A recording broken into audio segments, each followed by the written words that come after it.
Hello to all my friends out there. Hi, you guys. Here we are, another day in paradise. It's really nice. It's a little bit breezy, but it's warm. So I'm looking at my necklaces, and where is that necklace? It's here, right here. Okay. Usually I buy everything really, really cheap, but it's not quite the right length. It would be better here, but it was pretty much the right length. And so I paid $12 for a necklace that was probably worth no more than $1. So when I bought it, I said, are you willing to keep this the rest of your life since you overpaid for it? I guess so. I mean, like, if I was stupid enough to pay 12 bucks, I should keep it the rest of my life. I bought these Guess sunglasses for very little money, $1 or $2, and I really love them. And so when I was driving over here, I thought to myself, Macy's, lurk around Macy's and you can probably get a couple pair really, really cheap right about now. And you'll be so glad you did this summer. Here we have to wear sunglasses year round. So, okay, so I'm doing this thing for the next 3 months. I'm trying to accumulate money and, you know, prepare for the holidays. So today is a diet day, but I'm having this. I bought a box of these for 50 cents, so this was less than 10 cents. So what I have learned is that by dieting every other day, the weight is coming off and it's not too miserable, and I can cheat a tiny bit. So how many calories is this? 130 calories. So that's not bad. So this is, I'm gonna have this for a little snack this morning.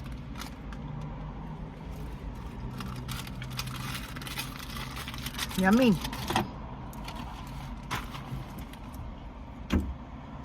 Then the rest of the day, I'm going to be pretty good on the keto diet, but going easy on the cheese. I think this is one of the things, I would always do low carb diets, and then I would come back to regular eating and I would consume large amounts of cheese, and I think this is how I gained the weight. So I was thinking about, okay, so for the next 3 months, so it would be November. We're 1 week into November. So if you just started, you can just extend 1 week into February. So November, December, and January, we're trying to accumulate some money, or we're trying to accumulate some prosperity. Not misery making. That's miserable. So if you have a stockpile of food, that's going to help you, because then you don't have to buy any food. But if you don't, you're just going to be really careful. Just buy what you need and, you know, save as much money as you can. So if you guys were following me, I was studying The Secret Doctrine by Madame Blavatsky. And one of the concepts was karma. Most Christians reject karma because karma says you're going to come back in a future life, and what you do in this life is going to affect your future life, or your past life has affected your life now. Okay, that is not what I'm talking about. But she had an interesting idea that I have thought about a lot. And so actually, you know, hidden knowledge is pretty much, we're not supposed, Christians are not supposed to seek hidden knowledge. So she was pretty much a cultist, and a cult is hidden. So anyway, the concepts are very easy to understand, but I had to watch a bunch of lectures to really get the idea before, you know, I could listen to the audiobooks. So the thing that interested me is that it's the idea that the future is actually a substance created by what we do today. We're creating something that is not just like not substantial. It's hard to kind of describe it. It's okay, a spirit realm has no physical substance, but the karma sort of does, if that makes any sense. So the karma is, or the future is the way I would always think of it, like before, is not as substantial of a cause and effect. Like why sometimes you will get yourself in a position that's very difficult to get out of because this karma is more substantial than we know. So I think that is true. So like in the next 3 months, we're trying to accumulate some prosperity, some more prosperity. We're trying to protect against any kind of recessionary period, which is probably coming, by accumulating a little extra money. Say extra money. It doesn't have to be money. It can be just like a more stable existence. So, and it's like short term. It's like 3 months. And in 3 months, you could be in a more substantial, better condition just by making a little, like, okay, like how did I accumulate this weight? Well, I was eating at will, and and now I have the karma of extra weight that I created. That's a good way to look at it.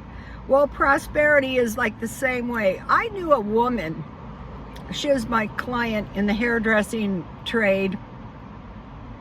A lot of people try to say that hairdressing is a profession. Hairdressing is actually a trade. I never had a problem. It's an artistic trade. I never felt like I had to make it better than it was, because I understood the value of what I did. Like, take for example my hair. When I do it, do I look better than the days when I didn't do my hair? So nobody had to tell me what I did was valuable. I knew that. So anyway, so we're creating this better prosperity in 3 months. And I was watching this video, and it was compare and contrast the top 1% with the most poverty-stricken people in America. And the poverty-stricken people were saying we can't get up and out of this. But I had this client for a lawyer who was a client, and he would defend his clients. Say if his clients were, they were murderers. And so we were talking about this one, and I go, that's impossible. And he goes, no, if it's ever been done once, it is not impossible. So if by just today, you can just do one little thing that is going to help you create a brighter future. Like, I will give you an example of what I did. So I thought, just do one thing that is going to make your life better. So I washed my car. I mean, it was that far gone. It was pretty bad. So let's hope I know I have to do the once a week. Okay, so the car is better. So my life is a little bit better. Or it could even be, I saw somebody scrubbing their tennis shoes off. They didn't wash their shoes. They scrubbed them off with a bucket, the outside of their tennis shoes. It could be something simple like that. So by doing these things, our future is going to be better, and it's more substantial than we know.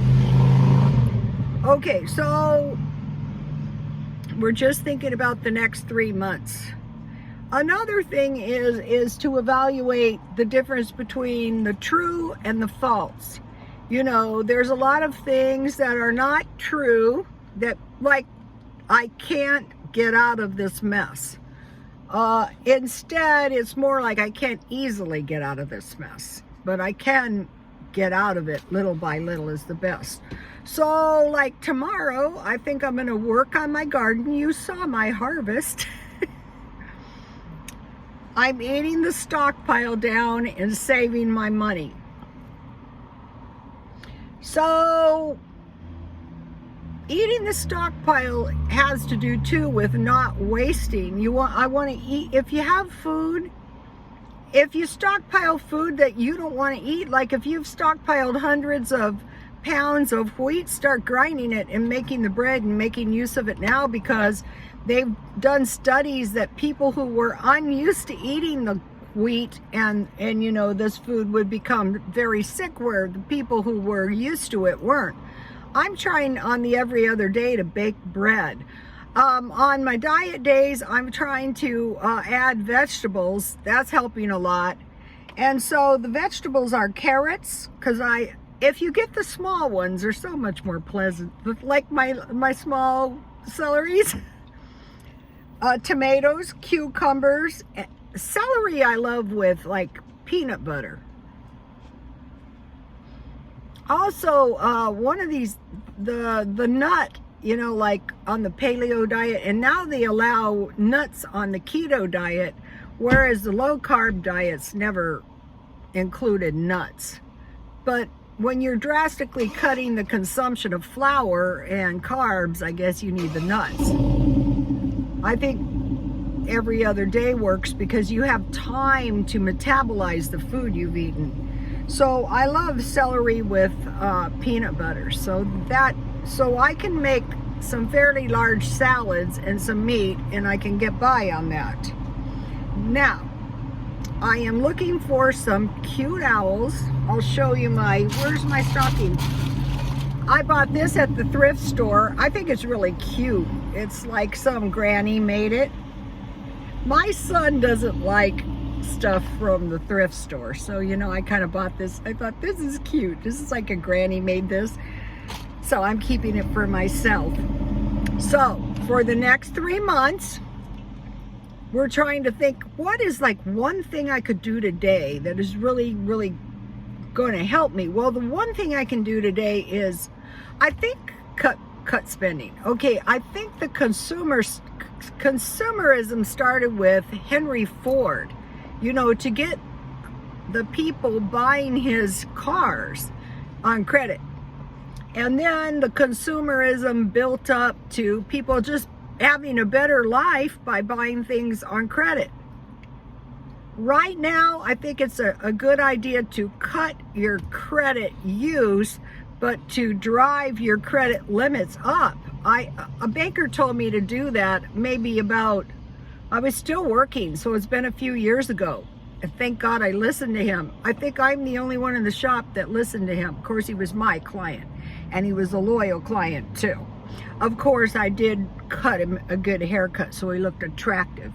Okay, you guys, please like, comment, and subscribe, and God bless you all.